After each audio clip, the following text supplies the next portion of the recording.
चलिए आज के इस एक्सप्लेनर में सीधे मुद्दे पर आते हैं। हम लोग अक्सर early morning routine, hustle culture और ना जाने ऐसी कितनी बातें सुनते हैं, राइट? लेकिन आज हम उस कड़वे सच को डिकोड करने वाले हैं जो दुनिया के सबसे अमीर लोग इन पॉजिटिव थिंकिंग और मोटिवेशनल कोट्स के पीछे जानबूझकर छिपा कर रखते हैं। आज उन असली राजों से पर्दा उठेगा। क्या कभी ध्यान दिया है कि सिर्फ कड़ी मेहनत करने से ही कोई बेहिसाब दौलत क्यों नहीं कमा लेता? सच कहूं तो इसका जवाब आज से 500 साल पहले ही मैकियावेली ने दे दिया था। उन्होंने पावर और वेल्थ की कुछ ऐसी रणनीतियां लिखी थीं जो आज के इस सुबह 5 बजे उठो वाले नैरेटिव को पूरी तरह से हिलाकर रख देती हैं। सुनने में ये बातें थोड़ी रूथलेस लग सकती हैं, पर हिस्ट्री के सबसे पावरफुल लोगों का यही असली सच था। तो सबसे पहले बात करते हैं हमारे पहले कॉन्सेप्ट की, the grand illusion of wealth, यानी दिखावे का ये बड़ा जाल। मैकियावेली का एक बड़ा ही कमाल का रूल है, शेर और लोमड़ी का लॉजिक। देखिए, शेर चाहे कितना भी पावरफुल हो, वो सबको दिखता है और इसीलिए उसका शिकार भी सबसे पहले होता है। दूसरी तरफ लोमड़ी किसी की नजर में नहीं आती। वो चुपचाप छिपकर रहती है, अपना बचाव करती है और आखिर में जीत उसी की होती है। वेल्थ क्रिएशन में भी ना यही फॉर्मूला बिल्कुल फिट बैठता है। रेनेसा टाइम के इटली के सबसे अमीर इंसान जियोवानी डी मेडिची को ही ले लीजिए। इनकी स्ट्रैटेजी देखकर समझ आता है कि रडार के नीचे रहना कितना जरूरी है। इन्होंने हमेशा आम और बिल्कुल साधारण कपड़े पहने, एक छोटे से घर में रहे और कभी लोगों को अपनी पूरी टीम या नौकर चाकर नहीं दिखाए, पर रियलिटी में वो यूरोप के बड़े बड़े राजाओं को छुप छुप कर फंड्स दे रहे थे।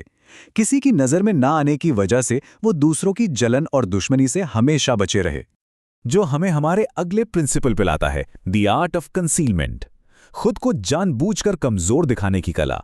फ्लोरेंस के एक कपड़ा व्यापारी फ्रांसिस्को की कहानी से ये बात एकदम क्लियर हो जाती है। उसने पहले ही साल में तगड़ा प्रॉफिट कमाया, पर उसके बाद भी पुराने कपड़े पहनना और उसी छोटी सी दुकान में बैठना जारी रखा। और तो और वो हमेशा मार्केट डाउन होने का रोना रोता रहता था। इस दिखावे का फायदा क्या हुआ? सप्लायर्स ने उससे और सस्ते रेट दिए और कंपटीटर्स ने तो उस पर कभी ध्यान ही नहीं दिया, और देखते ही देखते बिना किसी टेंशन के वो चुपचाप शहर का सबसे बड़ा मर्चेंट बन गया। आजकल के कॉरपोरेट माहौल में इसको स्ट्रैटेजिक इनकॉम्पिटेंस कहते हैं। मतलब खुद को थोड़ा कम स्मार्ट या कम केपेबल दिखाना, ताकि बड़े बॉसेस या पावरफुल लोगों को किसी तरह का खतरा ना लगे। सोचिए, ऑफिस में जो सबसे ज्यादा स्मार्ट और काबिल होता है, उसी का तो सबसे पहले पत्ता कटता है ना। इसीलिए कई बार अपनी सक्सेस का क्रेडिट किस्मत या बॉस की मेहरबानी को दे देना एक बहुत ही स्मार्ट सर्वाइवल मूव होता है। अब समझते हैं एक और बड़ा point, managing perceptions and enemies, यानी दूसरों की सोच को कैसे कंट्रोल किया जाए।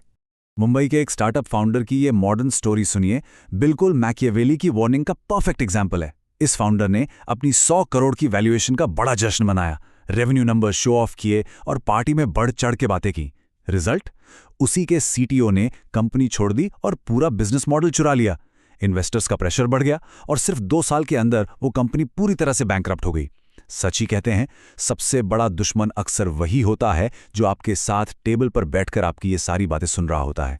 एक बात हमेशा याद रखने वाली है, लोग उस छिपी हुई असलियत पर रिएक्ट नहीं करते, वो सिर्फ उस इमेज पे रिएक्ट करते हैं जो उनके सामने पेश की जाती है। इसीलिए अपने नैरेटिव को कंट्रोल करना बहुत क्रूशल है। दुनिया को सिर्फ वही दिखाएं जिससे सेफ्टी मिले, और वो सब कुछ छिपा लें जो किसी भी तरह की कमजोरी बन सकता है। तो अब आते हैं इस एक्सप्लेनर के सबसे दिलचस्प हिस्से पर, building systems in the shadows, यानी खामोशी से अपने वेल्थ का आर्किटेक्चर कैसे बनाया जाए। असली पावर क्या होती है? जरा सोचिए, एक इन्फ्लुएंसर जिसके 5 मिलियन फॉलोअर्स हैं, वो टेक्निकली सिर्फ एक प्रोडक्ट है, लेकिन जो अनसीन स्पॉन्सर उस ऑडियंस की रीच को खरीद रहा है ना, एक्चुअल में सारी पावर उसी के पास होती है। विजिबल इन्फ्लुएंस और इनविजिबल पावर के बीच यही सबसे बड़ा गैप है। इस कॉन्सेप्ट को थोड़ा और डीपली समझते हैं सिस्टम और मॉन्यूमेंट के डिफरेंस से। एक मॉन्यूमेंट यानी स्मारक का काम क्या होता है? सिर्फ दुनिया को दिखाना और तारीफें बटोरना, जिसमें बस पैसा बर्बाद होता है। जबकि एक सिस्टम बहुत ही साइलेंटली और पैसिवली वेल्थ जनरेट करता है।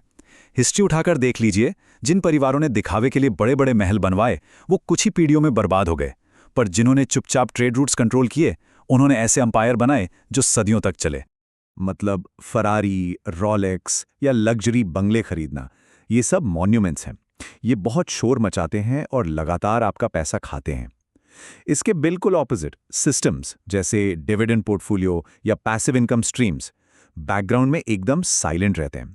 इनका कोई शोर नहीं होता, पर जब लोग आराम से सो भी रहे होते हैं ना, तब भी ये सिस्टम उनके बैंक अकाउंट में चुपचाप पैसे डालते रहते हैं। और यही बात हमें हमारे आखिरी थीम की तरफ ले जाती है, the quite nature of wealth, यानी खामोश दौलत और एक्सट्रीम पेशेंस की ताकत। 2017 के उस बिटकॉइन क्रेज को ही याद कीजिए। एक इन्वेस्टर ने 1 लाख लगाए, 2 महीने में पोर्टफोलियो 5 लाख हो गया।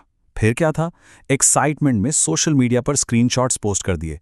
कुछ ही दिनों बाद रिश्तेदार उधार मांगने आ गए, टैक्स नोटिसेस आने लगे, यहां तक कि धमकियां मिलनी शुरू हो गईं। एंड में पैनिक होकर सब बेच दिया और जो था सब खो दिया। मैकियावेली ने बिल्कुल सही ऑब्जर्व किया था, जो चीज जितनी जल्दी और जितने शोर के साथ चमकती है वो उतनी ही तेजी से बुझ भी जाती है। इसके बिल्कुल कंट्रास्ट में है आइकिया के फाउंडर इंगवार काम्प्राड।